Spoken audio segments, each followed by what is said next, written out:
Shalom pemirsa CBN Indonesia dimanapun Anda berada, senang sekali kita boleh bertemu kembali dalam acara pembacaan buku bersama Tuhan di waktu fajar. Saat ini kita sudah memasuki halaman yang ke-379 yang berjudul Abraham menantikan sebuah kota. Dan saya undang pemirsa di rumah untuk kita boleh sama-sama membuka Alkitab kita di dalam Ibrani 11 ayat 10.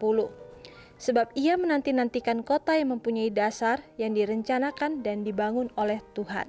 Kita masuk dalam pokok pembacaannya. Abraham tidak mempunyai harta benda di dunia ini. Setapak tanah pun tidak. Ia mempunyai banyak perkara dan ia gunakan semuanya itu demi kemuliaan Tuhan dan untuk kebajikan sesama manusia. Tetapi ia tidak menganggap dunia ini sebagai rumahnya.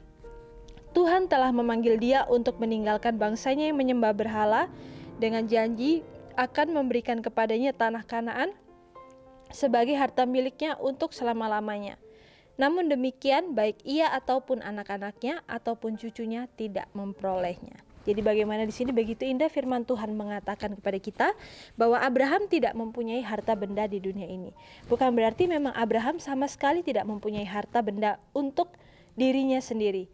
Tetapi di sini dikatakan bahwa ia mempunyai banyak perkara. Jadi ia mempunyai banyak hal sebenarnya yang bisa dipergunakan untuk kepentingan dari Abraham sendiri dan juga keluarganya. Tetapi apa yang firman Tuhan katakan di sini, ia gunakan semuanya itu demi kemuliaan Tuhan dan untuk kebajikan sesama manusia. Jadi begitu indah firman Tuhan mengingatkan kepada kita bahwa melalui pelajaran daripada Abraham ini kita diingatkan bahwa kehidupan ataupun talenta yang kita miliki itu bukanlah untuk kepentingan diri kita sendiri, tetapi untuk kepentingan dari pekerjaan ataupun kemuliaan Tuhan dan juga untuk kepentingan sesama manusia. Jadi bagaimana kita diingatkan untuk mendahulukan kepentingan Tuhan dan kepentingan sesama manusia itu di atas kepentingan diri kita sendiri maupun keluarga kita. Jadi bagaimana ini adalah karakter daripada Yesus yang dihidupkan oleh kehidupan Abraham ini. Bagaimana ia mau untuk mengamalkan kasih itu dihidupkan sepenuhnya dalam kehidupannya. Jadi bagaimana dalam kehidupannya ia sudah tidak hanya memikirkan dirinya sendiri. Ia memprioritaskan kepentingan dari pekerjaan Tuhan dan kepentingan daripada manusia itu melebihi kehidupannya sendiri. Lalu di sini juga dikatakan bahwa ketika Tuhan memanggil dia untuk keluar daripada bangsanya yang menyembah berhala, dan Tuhan memberikan janji kepadanya sebuah tanah, yaitu tanah Kanaan, dikatakan baik ia maupun anak-anaknya maupun cucunya tidak memperolehnya. Jadi bukan berarti ketika Tuhan sudah menjanjikan itu pasti akan kita langsung dapatkan saat itu juga. Tetapi mungkin ketika Tuhan menjanjikan, bagian kita adalah kita percaya dan kita mau untuk mengikuti apa yang Tuhan inginkan, karena kita tahu bahwa apa yang Tuhan rancangkan untuk kehidupan kita itu adalah pilihan yang terbaik yang Tuhan bisa berikan. Jadi bagaimana di sini dikatakan bahwa Abraham ini tidak mempunyai keinginan untuk kepentingannya sendiri. Jadi bagaimana melalui pelajarannya ini dikatakan ketika kita tidak memperoleh apa yang Tuhan mungkin sudah janjikan pada saat ini, hendaklah kita jangan kecewa dan kita jangan berputus asa, tetapi hendaklah kita terus mempunyai iman yang teguh dan berpegang hanya kepada Tuhan. Lalu dikatakan pada waktu Abraham mencari suatu tempat untuk kuburan, ia harus membelinya dari seorang Kanaan. Satu-satunya harta miliknya di tanah perjanjian itu adalah liang kubur yang ada di Gua Makpela. Jadi bagaimana di sini dikatakan bahwa ketika ia sudah berada di tanah Kanaan itu, ia tidak mempunyai tanah di sana. Bahkan dikatakan yang ia punyai ataupun satu-satunya harta miliknya di tanah perjanjian yang Tuhan berikan kepadanya itu adalah tanah kuburannya itu yang ada di Gua Makpela. Jadi itu pun untuk mendapatkannya dia tidak mendapatkannya secara instan, tetapi dia harus membelinya dari seorang Kanaan. Jadi bagaimana di sini Tuhan tidak memberikan semuanya itu secara langsung kepada Abraham dan juga keluarganya. Bagaimana dia juga harus melakukan sebuah pengorbanan lagi untuk bisa mendapatkan bahkan hanya tanah kuburan itu. Tetapi di sini dikatakan, tetapi firman Tuhan itu tidak pernah gagal. Ia juga tidak menemui kegenapannya yang terakhir dengan didudukinya tanah Kanaan itu oleh bangsa Yahudi. Abraham sendiri harus ambil bagian dalam warisan itu. Dan Alkitab dengan jelas mengajarkan bahwa janji-janji yang diberikan kepada Abraham akan digenapkan melalui Kristus. Tuhan telah memberikan kepada Abraham suatu pandangan akan pusaka yang kekal itu, dan ia puas dengan pengharapan ini. Jadi bagaimana begitu indah firman Tuhan mengatakan bahwa Abraham ini bisa puas dengan apa yang sudah Tuhan janjikan kepadanya. Satu pandangan akan pusaka yang kekal itu. Jadi bagaimana Abraham di sini diberikan bahwa Kanaan yang kekal itu bukanlah Kanaan yang berada saat itu, tetapi Kanaan yang dijanjikan kepadanya adalah tanah surga itu yang akan digenapkan melalui Kristus yang sudah datang ke dunia itu. Dan di sini dikatakan bahwa firman Tuhan itu tidak pernah gagal dan itu akan menemui kegenapannya, dan dikatakan Abraham itu harus mengambil bagian dalam warisan itu sendiri. Jadi bagaimana di sini juga dijelaskan bahwa ketika Tuhan memberikan sebuah janji kepada Abraham, bukan berarti Abraham langsung mematenkan bahwa tanah itu adalah miliknya yang sudah menjadi hak miliknya. Lalu dia bisa dengan mudahnya mendapatkan sesuatu hal dari sana. Tetapi hanya dengan janji yang Tuhan sudah berikan, suatu pengharapan itu, dia boleh merasa puas. Jadi bagaimana ini juga adalah pelajaran bagi kita masing-masing. Apakah kita merasa puas dengan apa yang Tuhan sudah janjikan untuk kehidupan kita? Mungkin saat ini kita tidak bisa mendapatkannya secara langsung, tapi dengan iman kita yakin dan percaya bahwa satu saat nanti Tuhan pasti akan menggenapkannya. Dan seperti dikatakan sini, firman Tuhan itu tidak pernah gagal. Tuhan itu tidak pernah berdusta. Dia pasti akan menepati setiap janjinya yang sudah Ia katakan. Lalu di sini dikatakan karena iman ia diam di tanah yang dijanjikan itu seolah-olah di suatu tanah asing, dan di situ ia tinggal dengan kemah dengan Ishak dan Yakub yang turut menjadi ahli waris janji yang satu itu.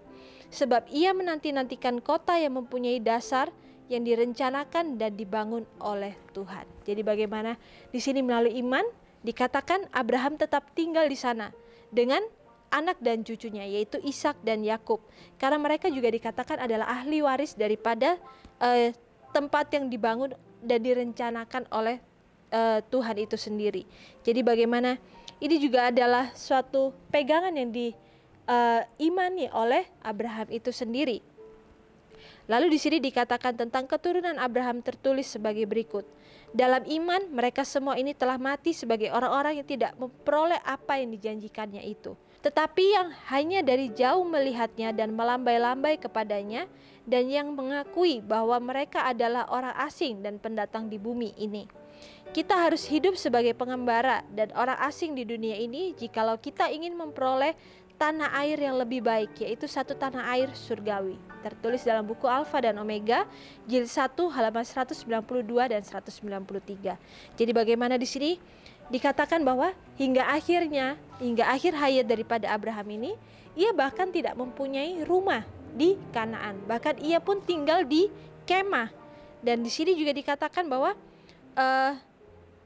mereka itu adalah orang asing dan pendatang di bumi ini. Jadi ini juga adalah pelajaran bagi kita bahwa Abraham itu tidak terikat akan sesuatu hal yang sudah Tuhan janjikan. Bahkan di tempat di mana Tuhan sudah janjikan, tanah di mana Tuhan sudah berikan kepada Abraham itu, ia bahkan tidak lekat dengan tanah tersebut. Bahkan ia hanya tinggal dengan cukup di sebuah kemah. Dan itulah yang kita boleh ambil pelajaran bahwa dalam kehidupan kita ini kita adalah seorang pengembara. Kita tidak boleh mempunyai tempat yang melekat di hati kita. Jadi bagaimana semuanya ini kita harus sadari bahwa ini adalah titipan daripada Tuhan yang kita ini sebagai penata layarnya. Jadi apapun yang kita punyai itu adalah milik Tuhan yang sebenarnya dipinjamkan kepada kita untuk kita bisa gunakan secara bertanggung jawab. Lalu ketika talenta-talenta yang sudah Tuhan berikan kepada kita itu kita bisa pakai, kita bisa gunakan dengan maksimal. Apakah kita melakukannya dengan bertanggung jawab untuk kepujian dan kemuliaan nama Tuhan, ataukah kita mencari kenyamanan dalam kehidupan kita? Hendaklah ini boleh menjadikan pelajaran bagi kita masing-masing, sehingga seperti Abraham ini dikatakan ia hanya memusatkan pandangannya hanya kepada Kanaan yang ada di surgawi itu, dan tanah air yang lebih baik yaitu satu tanah air surgawi itu. Jadi bagaimana ini boleh menjadikan pelajaran bagi kita bahwa seperti kehidupan Abraham yang seorang pengembara itu juga boleh menjadi pelajaran bagi kehidupan kita masing-masing. Bagaimana kita boleh memberikan diri kita ini lebih rendah atau lebih kecil porsinya daripada porsi yang kita harus berikan untuk Tuhan dan lingkungan sekitar kita. Begitu pula kita tidak boleh lekat akan apa yang sudah Tuhan izinkan untuk kita bisa pergunakan dalam kehidupan kita. Sehingga ketika Tuhan mungkin saat ini tidak memberikan dengan maksimal seperti apa yang kita harapkan ataupun apa yang kita pikirkan untuk menjadikan hak kita atau menjadi bagian kita, kita tidak merasa kecewa, kita tidak merasa putus asa karena kita tahu bahwa apa yang Tuhan sudah rancangkan itu adalah hal yang terbaik untuk kita. Meskipun saat ini kita tidak bisa menikmati apa yang Tuhan sudah janjikan, tetapi berdasarkan janji Tuhan, ketika kita mau setia, kita mau memberikan hati kita sepenuhnya hanya kepada Tuhan, maka Tuhan tidak akan lalai untuk menepati janjinya itu, dan Ia akan memberikannya sesuai dengan waktu yang terbaik untuk kita dapatkan itu. Mungkin kita tidak bisa mendapatkannya di dunia ini, tetapi kita harus yakin dan percaya Tuhan sudah menyediakan sebuah tempat yang sangat istimewa untuk kita di surga nanti. Tetapi untuk sampai di sana, apakah bagian daripada kita yang harus kita lakukan? Tentu saja kita harus mempunyai kehidupan yang sama ataupun karakter yang sama seperti yang Yesus sudah contohkan. Seperti Abraham sudah saksikan dalam kehidupannya bahwa kehidupan penurutan itu jauh lebih berguna daripada kehidupan dengan berputus asa, kehidupan dengan menuntut. Jadi bagaimana melalui pelajaran kehidupan Abraham ini, kehidupan penurutan, kehidupan pasrah, kebergantungan sepenuhnya hanya kepada Tuhan, tanpa menuntut janji yang Tuhan sudah berikan itu, yang menjadi haknya, itu harus kita terapkan dalam kehidupan kita. Sehingga kita bisa merasa lega dalam kehidupan kita dan kita tidak merasa terbeban dalam kehidupan kita, karena kita hanya memandang kepada hadiah-hadiah yang Tuhan sudah berikan. Tetapi hendaklah ketika Tuhan sudah memberikan sebuah janji, hendaklah kita anggap itu sebagai bonus yang akan kita dapatkan. Tetapi kita harus memandang hanya kepada kayu salib yang Tuhan sudah berikan. Karena ketika kita memandang kepada salib Yesus, kita akan melihat betapa kotornya diri kita, betapa kejinya hati kita ini. Sehingga kita akhirnya mau untuk memperbaiki diri kita itu hari demi hari. Sehingga dari hal-hal kecil kita boleh belajar bagaimana kita hidup bergantung sepenuhnya hanya kepada Tuhan dan hanya mengandalkan Tuhan dalam kehidupan kita. Dan biarlah bacaan yang sudah kita dengarkan ini boleh menjadikan berkat bagi saudara yang ada di rumah dan juga bagi saya secara pribadi, dan boleh mengubahkan hati kita yang jahat ini sehingga kita lebih berserah dan bergantung sepenuhnya hanya kepada Tuhan dan meminta Tuhan yang menuntun langkah kita, sehingga kita tidak memilih apa yang terbaik untuk kita lakukan, tetapi kita meminta untuk Tuhanlah yang memilihkan yang terbaik bagi kehidupan kita. Dan sampai bertemu kembali dalam acara pembacaan yang selanjutnya. Shalom, Tuhan memberkati.